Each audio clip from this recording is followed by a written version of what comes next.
Hello, this is Jethwaney. Today I am going to talk to you about a very interesting topic, social sector communication, imperatives and tools. We shall broadly discuss the following. I shall touch upon the overview of social sector in India, various tools of social sector communication and outreach, which broadly include grassroots communication, advocacy, communication, social mobilization and social marketing. So, let us get on with it. First of all, let us start with defining the social sector. The definition of what comprises the social sector varies from country to country and even within the country. It is often referred as the third sector, public and private sector being the other two. Some analysts believe that is the definition which tells you what it encompasses. Many believe that social sector can be truly called a social sector only if it addresses health and education. Why social sector? The emergence of social sector, believe many scholars, is a result of a market economy in which those who are unable effectively to compete for resources often require outside assistance for survival. Such assistance comes from a variety of sources that include the state, charitable organizations, individuals, the private sector, the public sector, or a combination of more than one of these factors. So, where does the support come for the social sector from? Besides a humongous contribution from taxpayers' money in India, India also has a rich tradition in social sector spending from a long time. The country has been a home to major religions in the world, which have all along propagated social service and looking after the poor and the needy people. According to an estimate, 40% households in India participate in one or the other charity. Ironically, however, the middle class and the poor contribute more than the rich people at the individual level. But as you know that because of now a compulsory corporate social responsibility, most of the public sector, private sector have come under the net of forcibly contributing to the social sector. What is the size of social sector spending in India?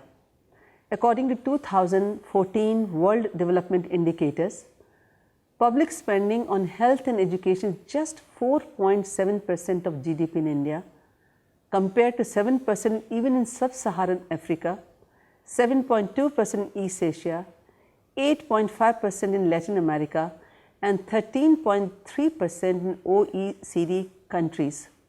Even the corresponding figure for the least developed countries, 6.4%, is much higher than India's 4.7%. This is something one has to address. India has been very poor in providing social security's teeming millions. That despite 100+ welfare schemes that include funds empowering women, elderly, disabled, scholarships for SC, ST, rural employment, national rural health, the right to food and dozen others.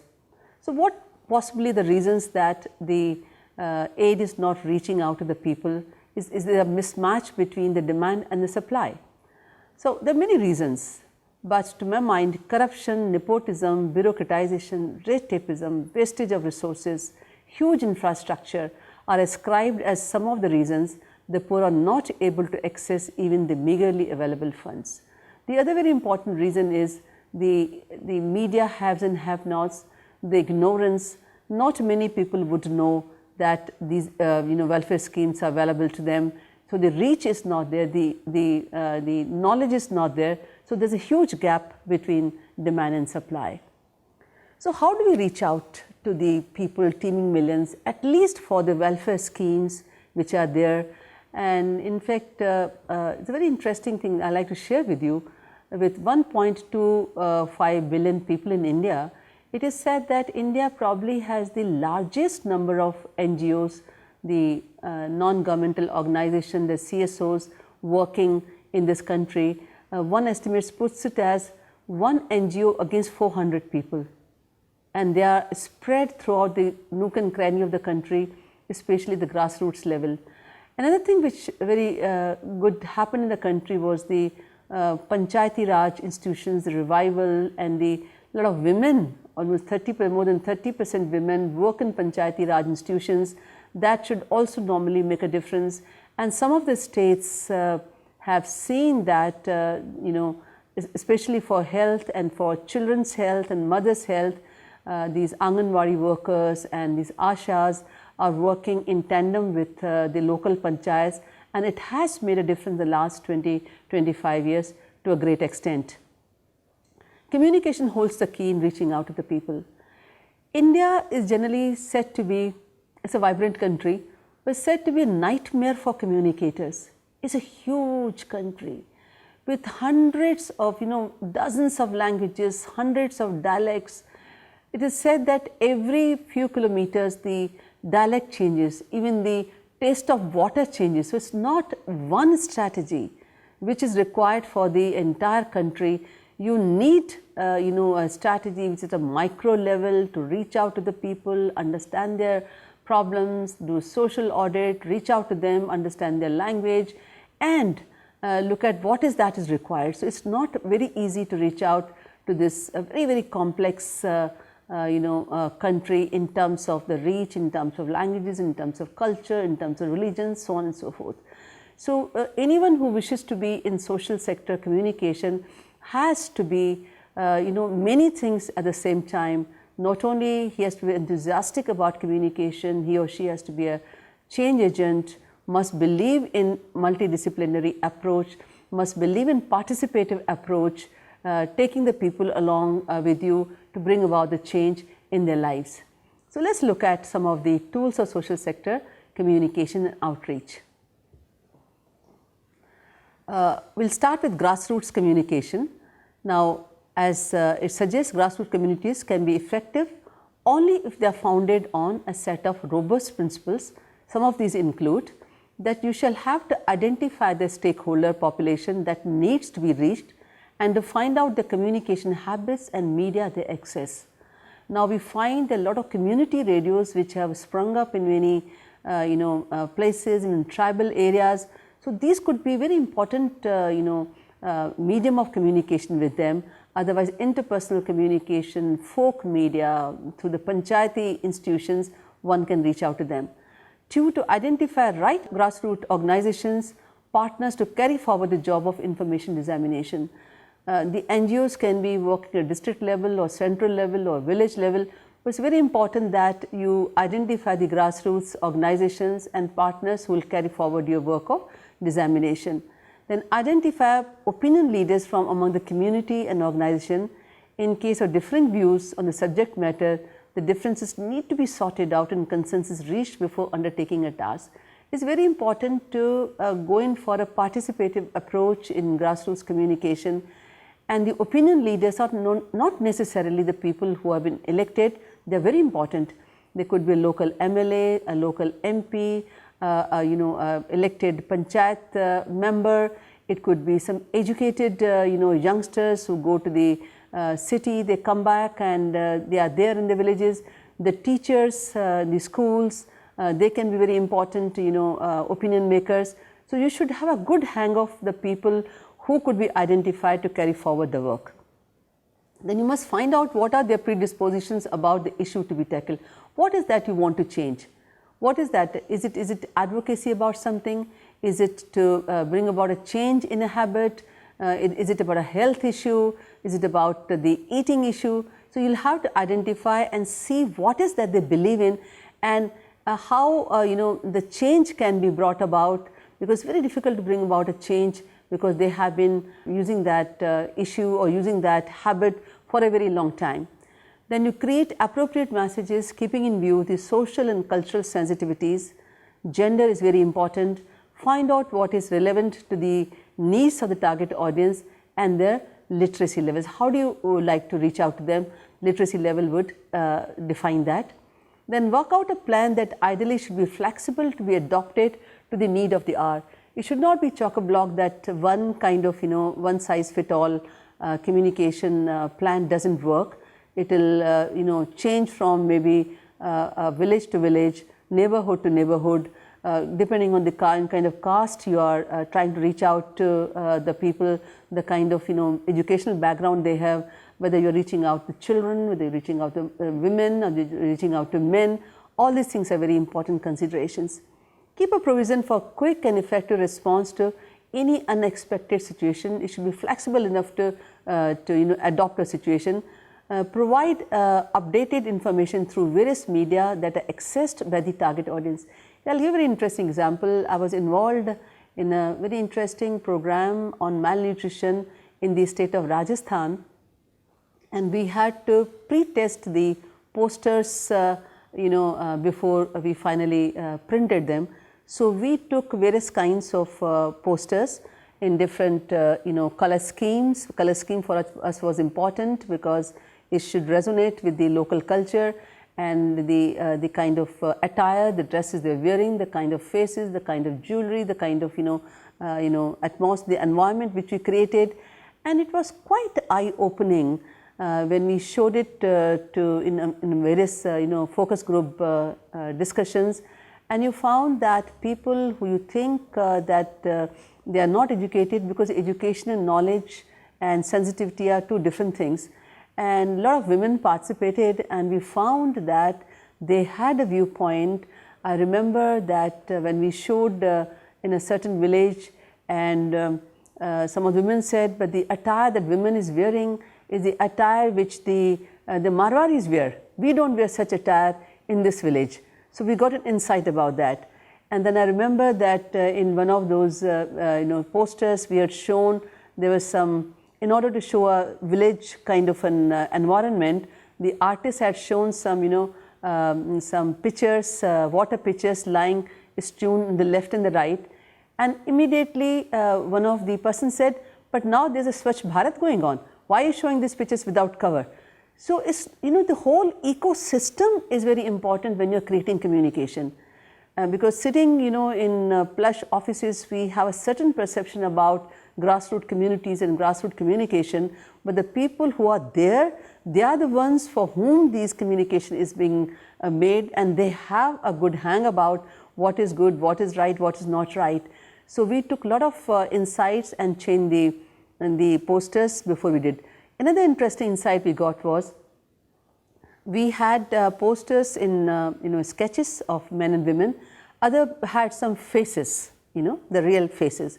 So, we wanted to ask which one would do better, because the international NGO which was working with us had interesting examples to cite us from the African countries, where the real faces were a big draw. So, I had my gut feel that this will not work, and my hypothesis was vindicated when some of the people said, no, the faces should not be there, because you are using women, and if somebody defiles the face in a poster, it will bring a bad name to the women whose picture appears.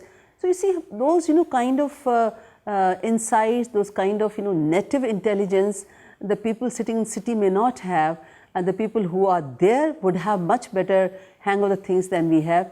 So, it is very important when you are creating grassroots communication, involve the communities. That is very important.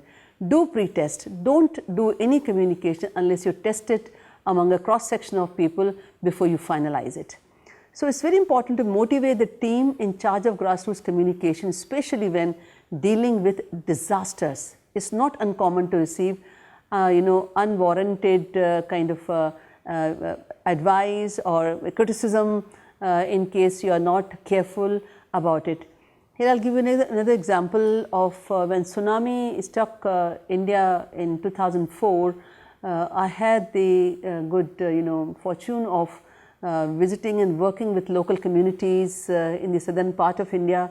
So, a team had gone with 2 international NGOs and some media people, communication people, and believe you me, the kind of input we got from the local communities, the whole idea was to empower them should any other disaster come in future. The finally which we did was based on the input which we got from there. If you are interested, some of you might have seen my book on social sector communication in India has a case study of the tsunami disaster, which will give you a little more detail about the issue as we handled. Let us look at the typology of grassroots organizations which you should be working in tandem with when you have any program to undertake at grassroots level. They are broadly divided into 3.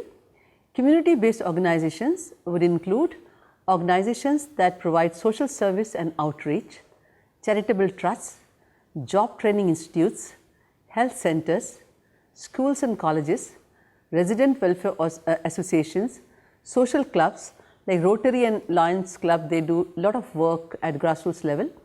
Then 2, business organizations.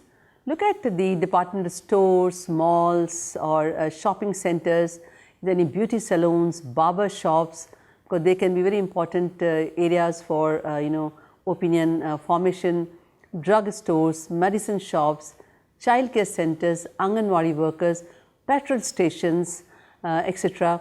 Then the third would be faith-based organizations, which will include temples, churches, mosques, synagogues, spiritual organizations, cults, etc.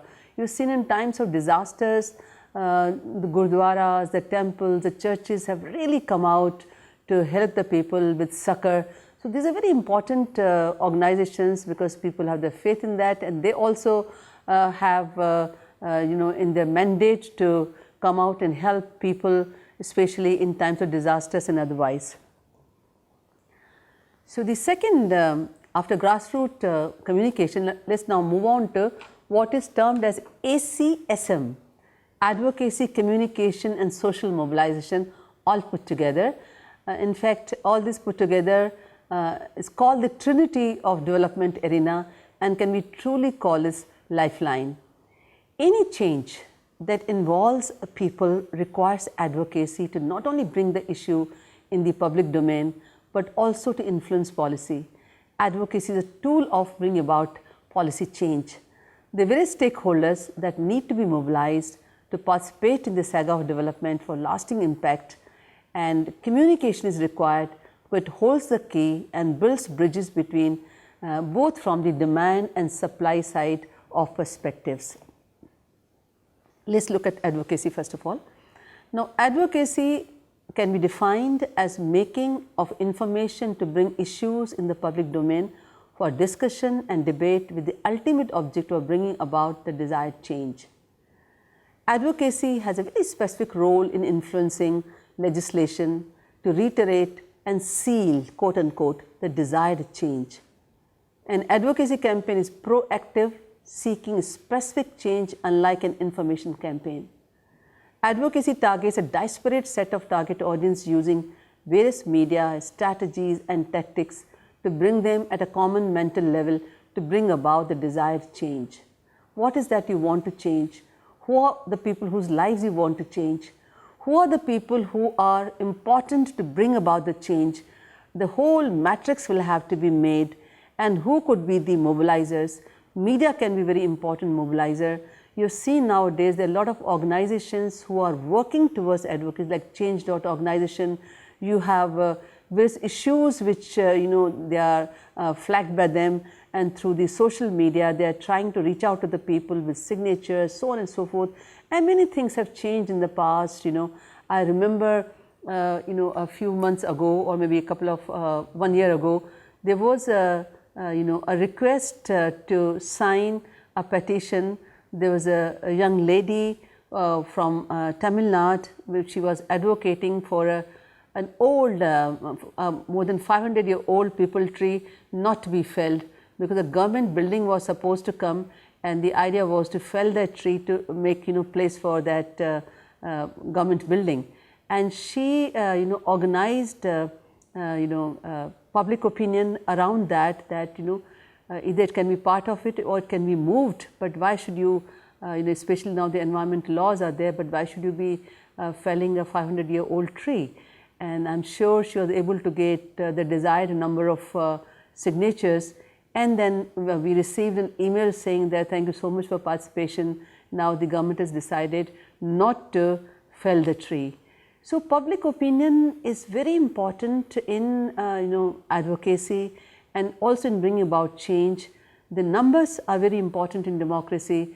So the advocate organization, the advocacy organization has to be very meticulous in articulating what changes to be brought out, who are the people whose life is going to be changed, who are the people who are going to change it.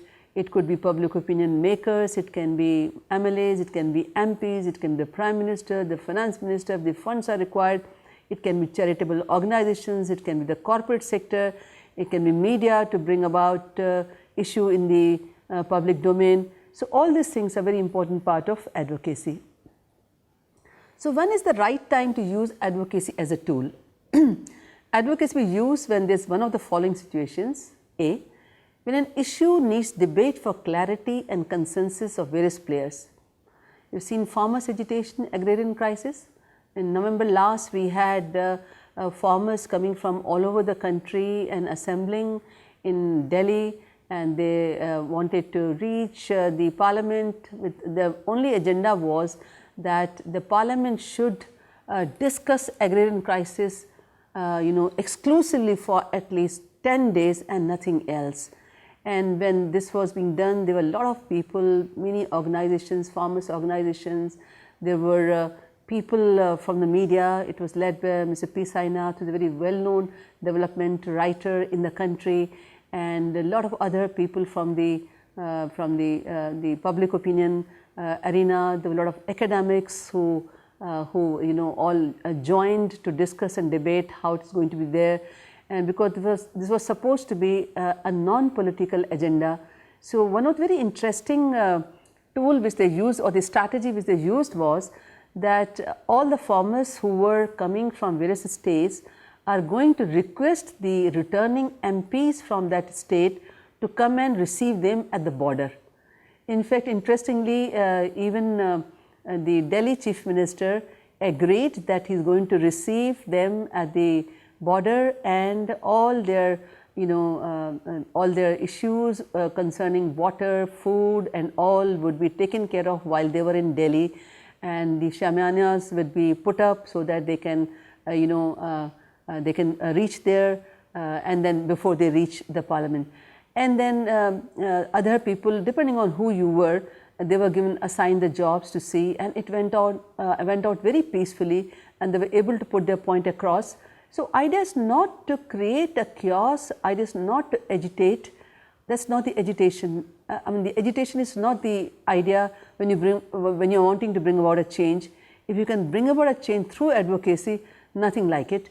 Only if you are meticulous, if you understand how to get it done. Many things have changed in the past.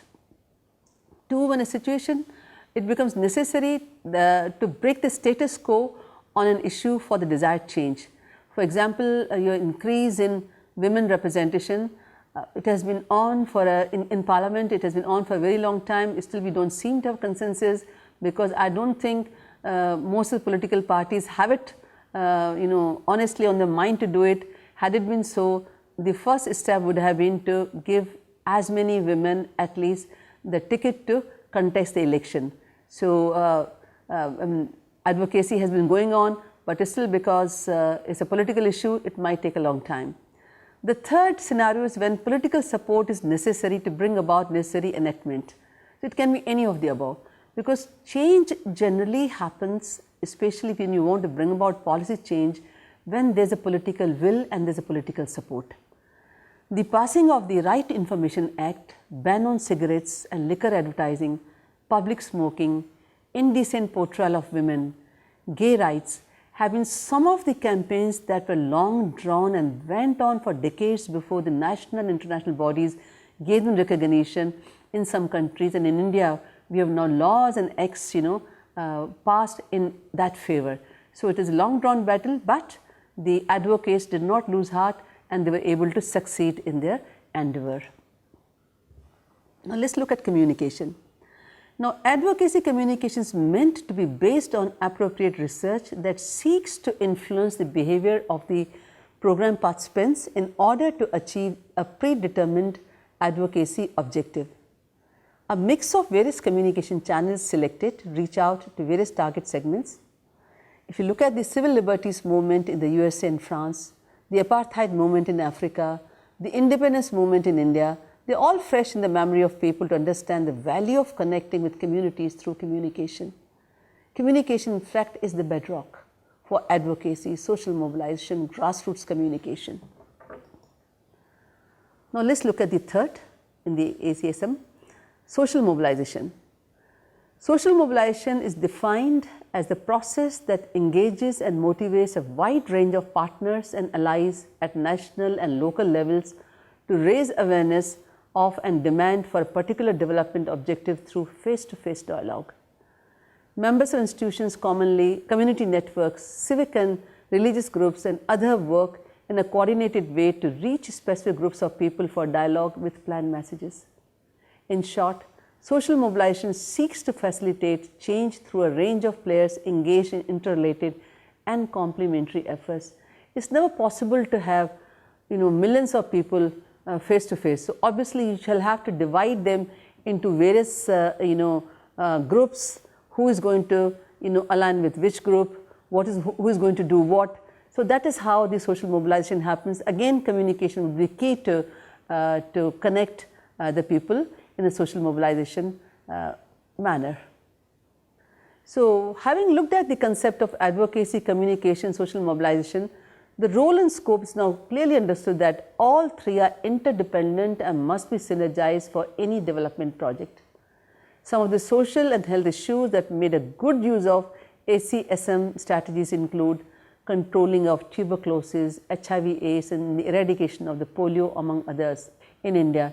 In fact, polio eradication has been a very success story in which it was probably the first kind of a social product in which the government, the non-government sector, the clubs, the Anganwadi workers, the media, all of them, the Bollywood stars, all of them put together, put in their efforts to thank God, eradicate polio from this country and hope polio doesn't come back. But it has been a wonderful study, a case study, which is available in the public sphere. So I would request the faculty teaching development communication to refer this case study in the public domain. Now finally, we look at the social marketing. Now what is social marketing? If you define social marketing as a concept according to Kotler and Zeltman, has acquired two dimensions. One, the social responsibility of the business, mainly in response to consumer advocacy movements and pressure of government regulation, and the applicability of marketing philosophy and principles to the introduction and dissemination of ideas and issues of social significance. In other words, social marketing is a design, implementation and control of program aimed to influence the acceptability of social ideas through the commercial marketing techniques of product planning, pricing, communication, distribution and market research. In fact, marketing is known for its 4 P's. The 4 P's are product, price, promotion and place. So how do you use these 4 P's and some extra P's to marketing a social product? It's a very interesting process by itself. Now in product, you got to have a product to sell it, but in social marketing, the product can be both tangible and intangible. Like condom can be a tangible product when you are marketing family planning or to environment protection. Price for a product, you have to buy a product to bring about the change, or devoting one's own time, because that's also the price you are paying when you're devoting one's time in social marketing. In promotion, various tools are used: advertising, brand activation, public relations, publicity. So you need both for commercial marketing as well as for social marketing as well, depending on who your target audience are, what messages are required to be sent to them, and what media or tools would you be using. Finally, the place. Place is distribution in commercial marketing. Where are you going to sell your product, service or idea? In social marketing, the place can be a mass media platform, it can be a chopal, it can be a doctor's clinic, it can be Anganwadi workers where you are disseminating information, you are communicating with them, you are sharing with them. If you recall, there have been many programs, Satyamev Jayate program by Bollywood star Amir Khan, where he picked up social issues. So a mass media was a platform to disseminate information or to market a social product. The additional piece for social marketing, they are basically 4. Publics refer to both external and internal groups involved in the program. External groups are the primary and secondary target audience. Internal groups would comprise the program officers and the policymakers. Partnership. Social and health issues are often complex and need interdisciplinary effort and networking. It's very important. I recall a very interesting example by HelpAge India, which is an NGO looking after the interests of the old and the needy people. So they did a very interesting partnership with various kinds of organizations. I recall when I was in Indian Institute of Mass Communication, one General Pannu, who headed the HelpAge, got in touch with me requesting me in case my students could make a advocacy campaign for them to organize more funds for them. HelpAge, as we know, is an international organization, and we agreed because we generally used to take live campaigns, social campaigns. They also had their partnership with some hospitals who could, because when you grow old, you have the problems of, lots of problems of arthritis, you could have problem of cataract operations, the eye problems. So those hospitals would, devote certain days in a year for reaching out to HelpAge inmates and conducting their operations free of cost. They also got in touch with some of those vehicle manufacturers so that they could get some vehicles free of cost for them for commuting the senior citizens. That was done. So when we did this campaign for them, so this was presented in London, General Pannu told us, and he came back and he shared with us that the campaign was highly acclaimed for the out of box work which the students did in creating an emotional bond between the old people, the senior citizens, and their third generation, their youngsters, their grandchildren, who saw the gap between them and their parents when it came to looking after the old. So the whole idea is that in case you are into social marketing, into advocacy, partnership is extremely important in getting it going. Then policy. Any social marketing program can do well in motivating individual behavior change, but it's difficult to sustain unless the environment supports it. Now we all know that there is a law against child marriage in this country, but as a matter of fact, under the very nose of administration in many states in India, children indeed are married once or twice in a year, I think probably the Akshaya Tritiya day, and there's nothing which is being done. It's not that there's no law, which means what? Which means number one, that policy is important. Number two, a social awareness and change is important.